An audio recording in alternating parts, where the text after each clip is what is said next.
महानगरपालिकेच्या नोटीस रद्द करण्यात आल्या. पुन्हा सगळ्या परभणी शहरातल्या गाळेधारकांना ज्यांना तुम्ही आतापर्यंत आहेत त्या ठिकाणी साहेब 2-4 वर्षापासून मराठा समाज कार्यालय धनगर समाजाचा मराठा समाजाचा तिथे 4-5 लोक मेले. ह्याला का बीड करायचं का परभणी? पहिले या अधिकाऱ्यांना सस्पेंड करायला पाहिजे. त्यांनी शिकायचं. ठीक आहे बोल. आम्हाला सगळ्यांना कळू द्या आणि जे काही तुम्ही आयुक्तांना सांगा की जे काही कारवाई करायची ती लिगली करा. इलिगली तुम्ही डायरेक्ट येऊन तिथे बुलडोझर आणणं किंवा लोकांसोबत मारामारी आणि अरेरावीची भाषा करणं हे बरोबर नाही.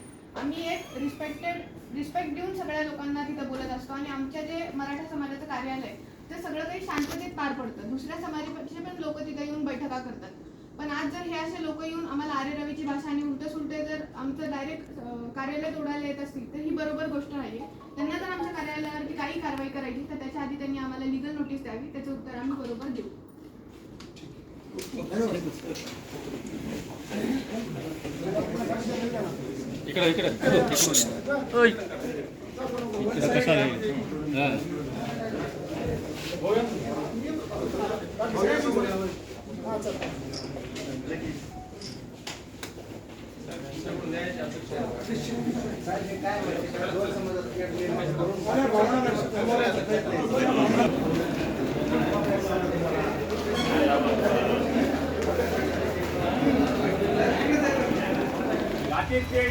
निर्माण करणाऱ्या लोकांचा